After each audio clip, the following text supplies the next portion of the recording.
In the previous couple of lessons, where we've been essentially looking at a few more of the, I guess you could call them the more basic components of market structure, one of the sort of powerful concepts that we looked at was changes of character. So not only looking at those major breaks of structure on those major swing highs and swing lows, but also looking at the breaks of those minor lows and all of the internal structure that's stuck between that swing range, right? That any structure or price action between the swing high and between the swing low is essentially that internal structure, those substructure breaks and those minor breaks of structure. So when we have a bullish trending market, for example, and we have a swing high, a swing low, and then another swing high up here, right? We don't have to wait for price to pull back before potentially looking for a trade. What we can do, or well, we don't even have to trade it, but we can also just use it to anticipate what's happening next, right? And if we see something like this, where we get that minor break of structure, and we see that first initial change of character, right, where we get that first minor lower low, and then that minor lower high, right, that can then signal to us that this swing run is now over, and the pullback is about to commence. Now, we never know how far price is going to pull back, or even if that's actually going to go and reverse and cause a swing lower low, right? But we can use those minor structure breaks and that internal structure changes of character to sort of give us an indication of what may be happening. So change of character is essentially just one sort of tool on its own. So in this case, one of the examples that we looked at before was where we see the initial change of character, we see that initial minor low get broken to the downside, then we get a series of lower lows and lower highs, right, with the internal structure. And then price breaks up, we get that minor break of structure there, we get another change of character as price now forms that first higher high again after a series of lower highs, right, showing us that some bullish intent has come into the market, right, that some money has stepped in to break this series of lower highs to give us that higher high.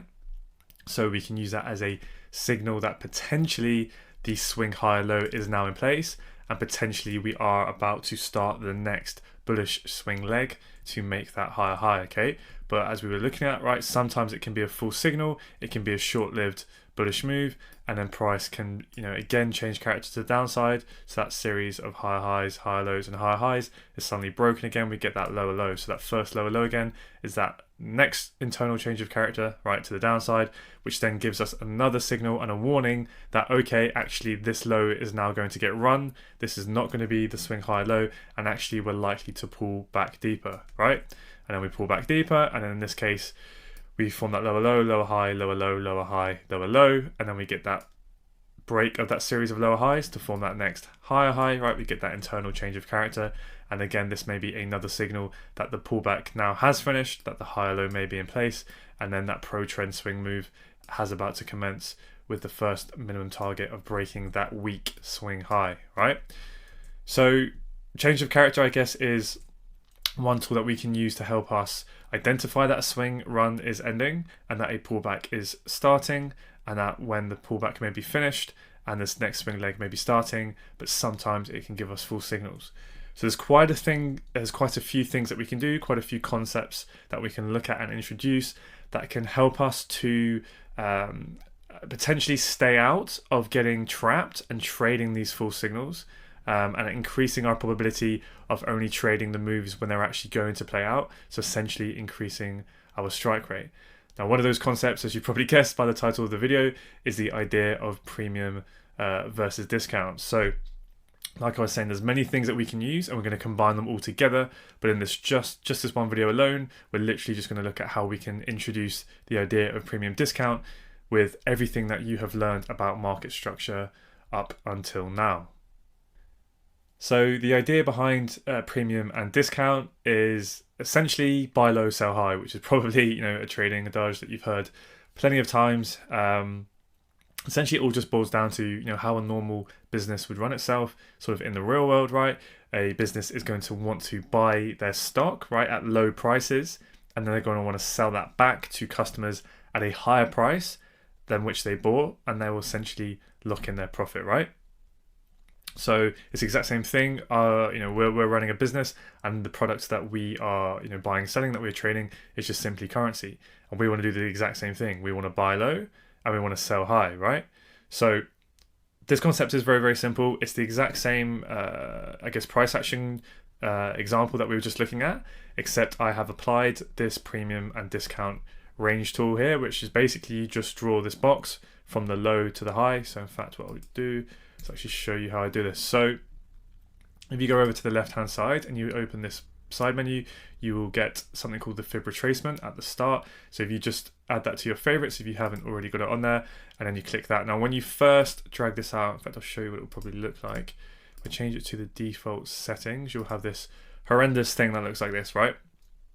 Now what you want to do is essentially go into your settings and change this so that only 0 is ticked, get rid of everything else, and then keep the 1, get rid of these, and then you want to get rid of those, and you only want 0, 1, and 0.5, and then I tend to get rid of the trend line, and then get rid of the prices and the levels as well, and then you can play around with the transparency there, right? So that's essentially all you want. Now you can change the colors to whatever you want, and visibility and whatnot, but essentially all you want is 0, 1, and 0.5, and then make sure the top half and the bottom half are slightly different colors. Well, even that doesn't really matter. You'll see how we use this in a second. So I just have a pre-saved template like this, reasonably neutral colors. Now the way you actually draw this tool is if we are in a bullish market, you mark out where your current swing low is and your current swing high is, so you know what range we are in. You draw the tool down to the bottom of the swing low, and then you can just draw it up to the swing high there. So that's how I'd recommend you kind of draw it, and then you can keep it on the leg of price action, and it kind of keeps your charts nice and simple so you can focus on the actual price action. But anyway, we'll talk about that in a little bit when we actually hop on the charts. But for now, I'm just going to leave this here just for the purpose of the explanation, so you can kind of really see this concept of how it plays out. So obviously the higher up in the leg, right, this is going to be the more premium pricing. This is where price is at higher levels, and what often happens is price likes to pull back past the equilibrium point. So the equilibrium point is essentially the 50% level. It's the halfway point between the low and the high, and the idea is that at that halfway point, it's at complete fair value, is at the equilibrium. There's a balance between buyers and sellers at that level in terms of the fair value of the actual price. So then once we go below that equilibrium level, once we go below the halfway point, we are now anywhere in the discount level. So the idea is anywhere in this blue box below the 50% is we have cheap pricing, anywhere above it in the grey box, this is premium and expensive prices. So if we look at the previous example we're looking at, right, where we get that first initial change of character and the pullback is starting, right, and then we got this full signal here. So when we saw that change of character in our favor, and then we get this little pullback, right, you could be looking for, don't know why that's not working for me. Let's see. Okay, anyway, but if we were looking for getting long from down here, right, then price runs a little bit in our favor, but then it ends up not working. We get a change of character and we pull back. So as you can probably see, the reason why we use this tool is because it's higher probability. If we're looking to buy, is to wait for price to come down into those discount prices, right? So as you can see here, we get the change of character. This signals that the swing around may be over and the pullback is starting. We then see that change of character in favor of the trend, right? The swing trend. So that gives us that first signal that the high low may be in place, but it turns out to be a false signal. We then get that bearish change of character, right? And it's in the premium prices. So you can, if you want to, right, look to get short here, and at minimum target the weak lows, the internal weak lows, or target the equilibrium and into the discount pricing. Exact same thing here, right? When that first initial change of character occurs, because we are in the premium, you can look to take counter trend shorts on the idea that price is going to want to pull back to at least the equilibrium, but ideally the discount pricing, okay? And then waiting for price to reach discount, right? It can prevent getting involved in those false signals prematurely, so it can increase your strike rate in catching the true swing high or low forming, right? So if you wait for price to come down to this discount level, the theory is you're going to improve your probability of actually catching the move that continues the next swing run up in towards this high. So I've just got some very simple instructions over here on the left hand side, essentially, of what you want to do, which is identify the price leg. So essentially this whole swing leg run up here, right? This is the leg of price action, that whole swing leg, and then you are playing within this swing range, right? And then all you do is get your Fibonacci tool, and then you basically use that as your premium versus discount, and you can draw it between the low and the high, and then that will mark out the 50% level of your range. And then anywhere below the equilibrium, you're essentially buying in a discount. Anywhere above, you'll be buying or selling in the premium, okay? So if price is bullish, in this case we are in a swing bullish trend, right? It's best, you don't have to, right? But it's better in terms of increasing your probability and then stacking those in your favor to catch those larger swing moves is to wait for price to come down in here before you buy. Now you don't have to do that, right? You will see that there will be times where price will not pull back to the equilibrium or the discount. It will just pull back a little bit and it will continue going on. So we'll talk about this a little bit more in a bit when we go on the charts, but this is something that you need to test yourself. You need to collect data on. It will obviously be depending on your style of trading, how aggressive you are, how conservative you are, what pairs you are trading, and you'll gain that with experience. But as a very, very general rule, a blanket rule that will apply to everything, no matter what asset class you are trading, no matter what individual instrument you are trading, this theory will always hold water, that the lower you are buying, right, within a swing range, you're going to have that higher probability of catching the low that will actually go, right? Because you can still buy up here, but you just have to manage your expectations that it may just be a short move, right?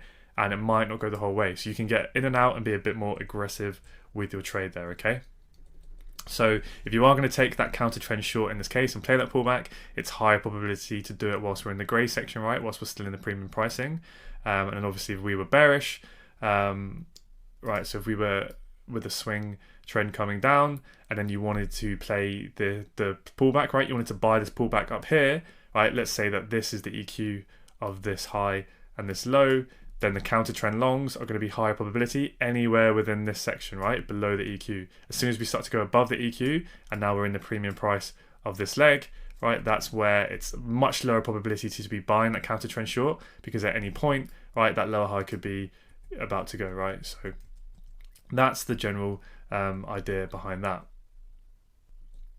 So if we kind of take this theory just one little last step further, now the way I've kind of drawn the premium and discount tool here is essentially how I personally draw mine in the live market. It's just a bit more of a, I guess, a minimalistic way of drawing it. I'll just quickly show you the settings. So exact same thing again, right? Just the 0, the 1 and the 0.5. But all I have showing in terms of the color is the red line there. I've just got it a little bit opaque as well. And then here, yeah, just basically have it a very, very thin line grey, but I don't have the background colors showing. So this is why it would be like that, right? But I've put that down to completely down to 0, so it's completely opaque. Or translucent, I guess would be the word, not opaque, right? I always get that mixed up. Just so it's a simple line, essentially, just so when you're in the live market and you may have a lot of drawings and other concepts that we'll be using later, it can get a little bit messy, but I don't want that to be messy. I want to see price action. I want to see what's going on. So yeah, this is just at the moment currently the way that I draw it on my charts, but yeah, do whatever works for you and makes most sense. But I just want you now to understand that obviously when we're in a bullish market, anywhere below the red line is going to be discount, anywhere above the red line is premium. So essentially the red line just represents the 50%, the halfway point, that is the equilibrium. So when we're in this bullish market, right, we know that this is the equilibrium and we're expecting price to pull back below the EQ at some point into discount prices. Whilst we're still within the premium, it's not the most high probability area to be buying. But if we want to start to trade that pullback, whilst we were above this red line, right, anywhere within this section of price action, it can still be high probability to look for those counter trend shorts. So we get that minor break of structure, that kind of first sign that we get that change of character, that we get that lower low and price may be pulling back, right? So then what we can do is what I've done here, I'll just draw it on again, is then mark this leg out, so the internal leg, right, that this substructure leg essentially, so price's movement down. And now what I want to do is I don't want to just sell here straight away, but we want to do what? It's just the exact same thing again, but kind of like fractal, is we want price to pull back into the premium of this prior leg, right? So price pulls back up to form that lower high. Now we're in the premium of this internal leg, and we're also in the premium of the swing leg, okay? So we're in the premium part of the whole swing leg, and we are now in the premium part of this internal leg, right? So we pull back into expensive prices of the internal leg, the expensive prices of the swing leg, and now this is kind of stacking more probability in our favor that going short here and playing the counter trend pullback is going to work in our favor, okay? And then we can use other concepts, right, like weak internal lows. Why is this a weak internal low? Because it never took out the last high, right? So if this starts to go down and we're short, that can be our first target at minimum. But what we can also target is for price to come down to the equilibrium and potentially further into the discount, okay? So there's some of the things that you can be thinking about, right? Starting to apply all of those concepts that we know together and just piecing them together as sort of one big puzzle, okay? And you can start to see now how price can be a bit fractal here. So we have all of this is within the premium up here, but then we also have the premium and discount of this single leg as well. Okay, so again, just to summarize, if you're going to play counter trend shorts in a bullish market, ideally you want to only be selling whilst we are in the premium of the swing leg, and then once you have the leg and you're waiting for the pullback and you want to sell that lower high, remember our job is to sell lower highs and buy higher lows. Okay, if you want to do that, wait for that to pull back into the premium, and that again is going to increase your probability. Now, don't get me wrong, plenty of times price will just pull a little bit back and it won't go all the way up to the premium, right? And it's valid to do that. You have to work out what's in your trading plan. But at the moment, I'm just talking about what is going to increase your strike rate, what is going to be the most probable. And this is another tool that we can use, the premium versus discount, to really do that for us. Okay, so on and so forth. So at this point, this would still be in the premium of the swing leg. And again, you can mark out this leg as well, right? We've had now two, essentially, those two minor breaks of structure to the downside now. So it's giving you a bit more confirmation. We're seeing bearish order flow kick in. This potentially could be that third internal lower high. So maybe this is where you want to get short. Now you've seen enough confluence, and then you can target this week low, or potentially down to the equilibrium, or potentially further, right? Then once we come in down into the discount of the overall swing leg, we wait for that change of character to go in our favor to show that price is bullish. And then we don't just buy, right? As soon as we get that minor break of structure, as soon as we get the change of character, why is it not high probability to do that? Well, what do we expect after a break of structure? We expect a pullback, don't we? Where is it going to be highest probability to assume where that pullback is going to end? In the discount prices, once we get below the equilibrium, right? Once we get down into the discount, anywhere within this zone here is going to increase the probability of us not getting in too early, where it goes up a little bit and then goes deeper, okay? So anywhere within discount prices is going to be higher probability, and we're just stacking more and more, we're just stacking more and more confluence in our favor. We're trying to, tilt those probability skills in our favor as much as possible. Just applying this very, very, very simple tool, but in kind of a number of different ways can really, really help us. And again, see how here what the difference between the counter trend trade is that we're going to just target either the most recent week low or at least down into the discount prices. But once price is pulled all the way back into the discount, right, and we're then get the change of character that is now in favor of the swing trade, of the swing trend, I should say. So we are now bullish, right? We're in line with the overall bullish trend. So now we have the internal structure making that higher high.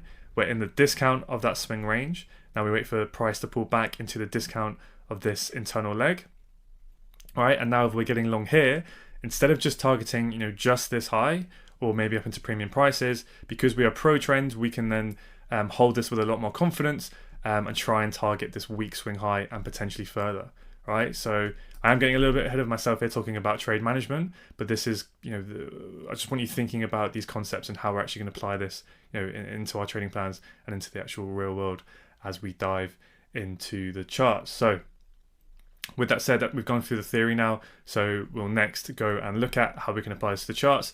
Hopefully you guys have kind of saved down the drawings and annotations that you have done from the previous lesson on the markups in your charts, marking out your swing highs and lows, and we can now go and apply this and go and have a look and see how this can really aid us in our analysis.